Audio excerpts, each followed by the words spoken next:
allez mbokk yi ñu ngi leen di jaajëfal bu baax di leen ziar amaat mbégte dellu si waat ci sunu vision seen émission ambiance nawetaan di jaajëfal Cheikh Sy bi mu nekk ci régie bi waaye di jaajëfal bu baax a baax ak ñi nga xam ni ñoom ñoo ni seetaan ci télé Daara aussi nga xam dafa lëkkaloo ak sunu vision lay di Jolof di yaatal li nga xam ne moom mooy liggéey bi ñu nekk ci ambiance nawetaan ñu ñëw tey ci regroupement ASC Walidane war a waxtaan ak ñoom ci CNP 2025 ñu ngi koy abordé ñu ngi toog ak coach bi ñëw fii ci Walidane di jaajëfal ñëpp ak lu football di leen ziar tey war a waxtaan ak coach ci lu bëri lu jëm ci ASC Walidane waaye aussi ñu ngi abordé li nga xam ne moom mooy championnat bi objectif yi nga xam ne am nañ ko sur le plan du jeu Walidane yëpp daan ko waxtaanee ci émission bi coach maa ngi lay ziar di la bàyyi nga nuyu ak axlu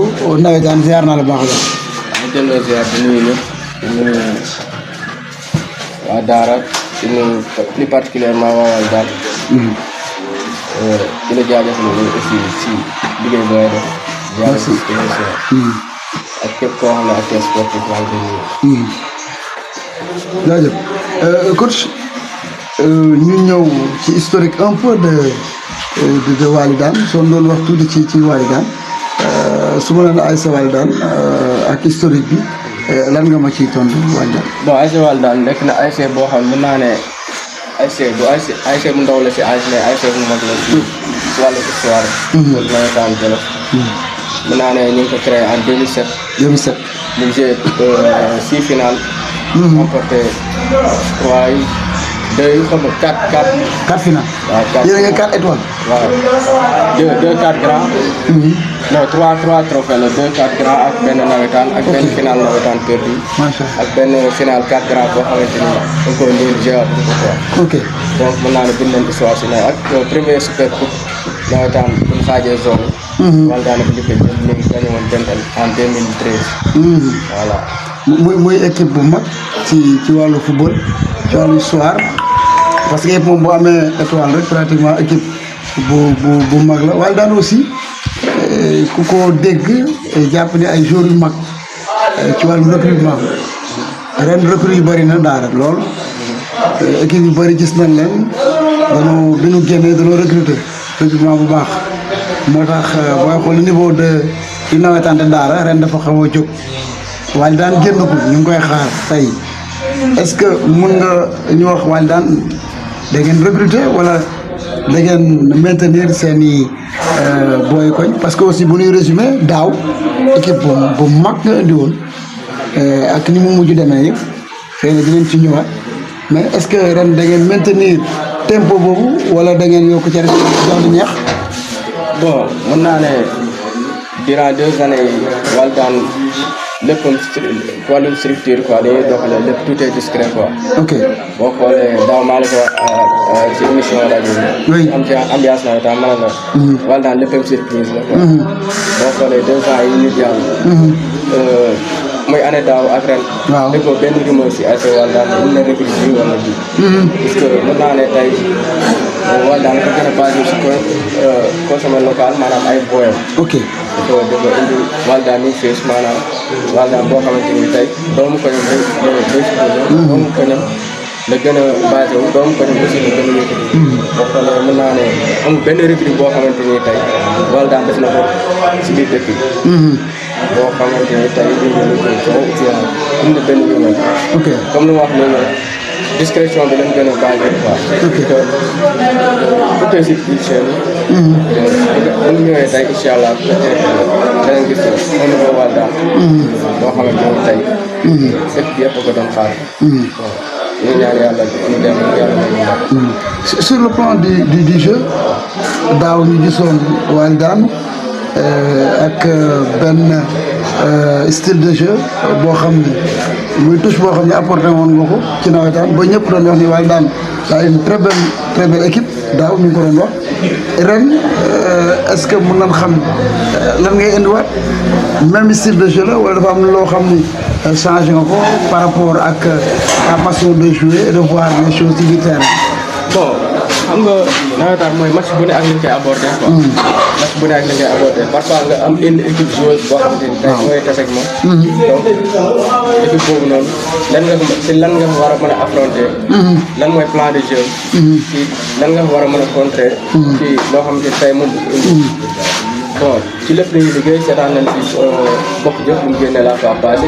lire nañ nag xam nañ carrément fan ak fan lañ mën a jaaree xam nañ aussi fan ak fan lañ mën a lan mooy seen fort ñoom. ok loolu jàngat nañ si gis nañ ko. te béyee nañ si bu baax.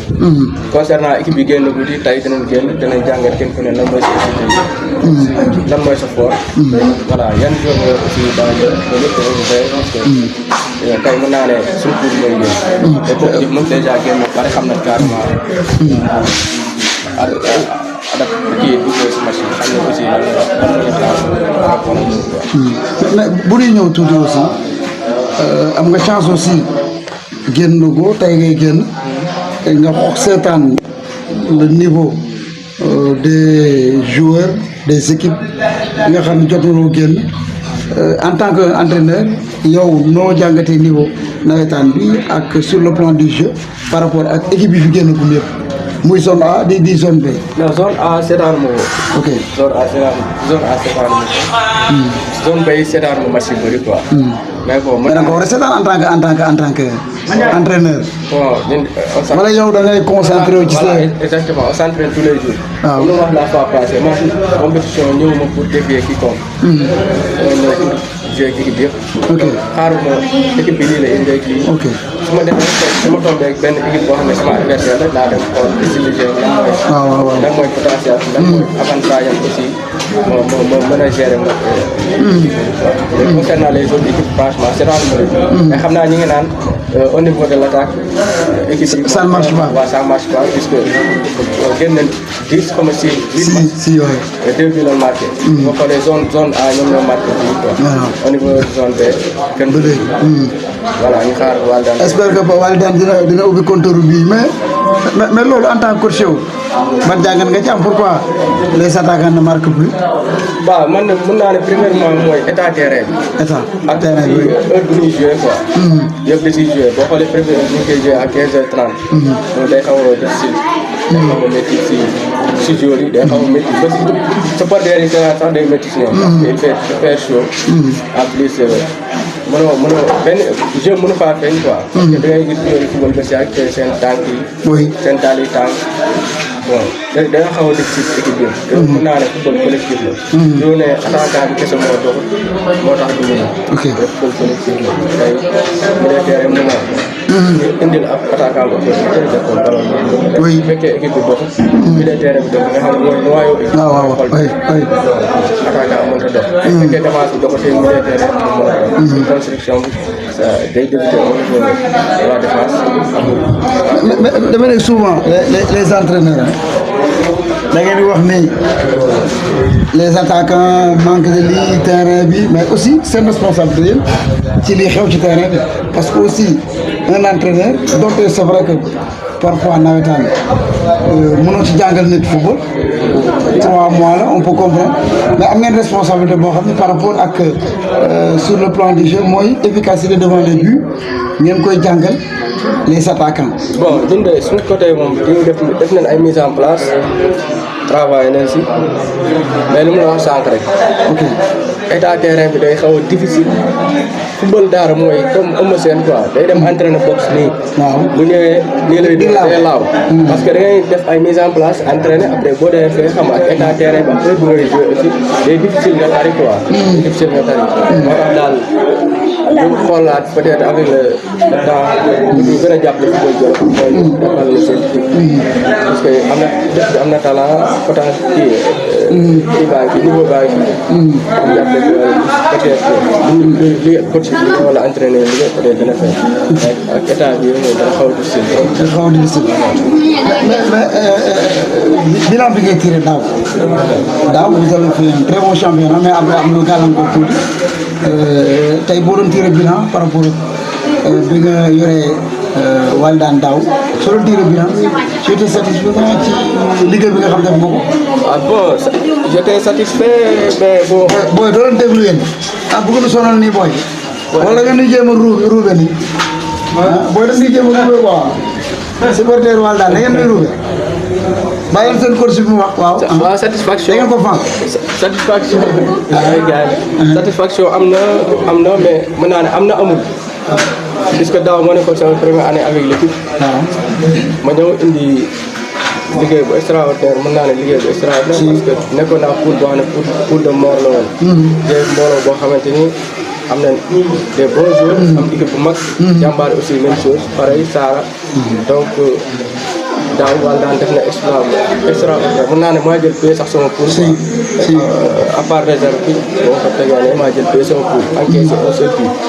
donc mën naa ne daaw exploit bu mu def c'était satisfait. pas satisfait parce que objectif bi man moo si bëggoon mooy jël jël sama poule dem ba final. nga jël trophée bi parce que man amoon naa qualité bi. te mënoon na ko aussi. donc loolu la yàlla dogal noonu liggéey bi ren lay góor incha allah. ay joueurs yu ndaw xale yi ndaw boo leen yore am ñoo xam ne dañ koy soxla ci wàllu mental ci wàllu expérience parce que souvent c'est difficile de jouer les premiers rôles alors que ay xale la ñu xam nga xale moom fukk lay demee souvent yow en tant qu'entraîneur da ngay def ci seen bopp ci moment yi surtout ñuy préparer match. bon man de mën naa ne dama jaar si loxo ay initiateur.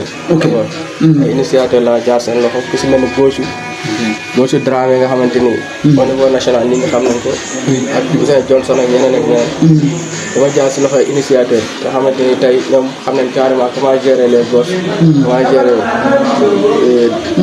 ay xale quoi. maanaam góor yoo xamante ni tey war nga am loo def nit ki moom da ngay xool tout le temps foo ko tanee maanaam nga jàppale ko.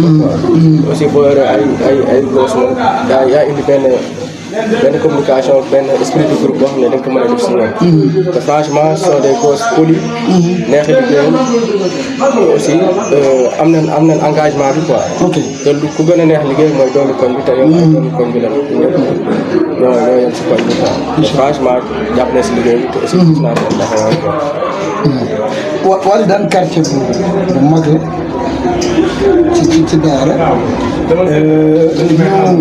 ñu gis ni am na ay dirigeants yu mag yu fa nekkoon ku ci mel ni koy tudd ñoom Alpha Sylla nekkatul ci équipe bi yoratul équipe bi ils ne sont plus aux affaires par rapport à nawetaan ñu gis ni li ko wër yëpp ay xale lañu Walidane yu si bëri ñu xam muy staff beeg yëpp c'est des jeunes ay xale lañu ay xale yor ay xale loolu est-ce que aussi c'est pas un peu difficile parce que aussi da ngay soxla léeg-léeg mag yoo xam ne peut ñoo leen orienté.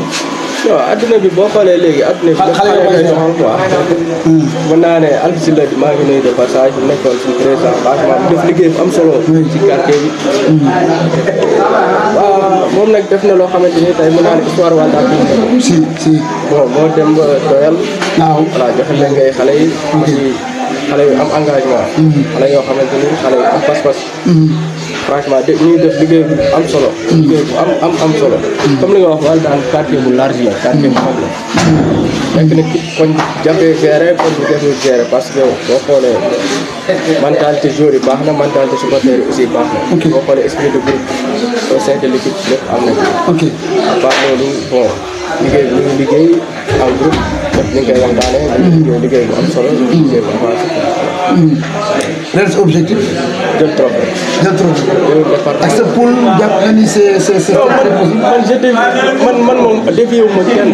muy bokk ñoom Zia bi moom ñëpp c'est des grandes équipes. mais Walidane xam na ne équipe bu mag la. équipe bu mag la man d'après sama engagement man suñu objectif. su match bu ne ak li mu koy aborder match aussi bu ne su ma demee sama objectif mooy gagner. ok muy bokk jëm muy bokk jëm ñëpp. aussi sama adversaire yëpp presque ok kon daal tey ñu xaar Walidane boo xam ne ci CNP 2025 objectif bi mooy dem jëli 4 étoiles. incha allah Mor Sarr merci beaucoup ñu ngi lay jaajëfal bu baax a baax merci beaucoup di jaajëfal Cheikh Sy di leen jaajëfal yéen ñi nga xam ne ñoom Sunu Vision di doon dalal coach Walidane di jaajëfal ñëpp di leen jox dig daje ba gën a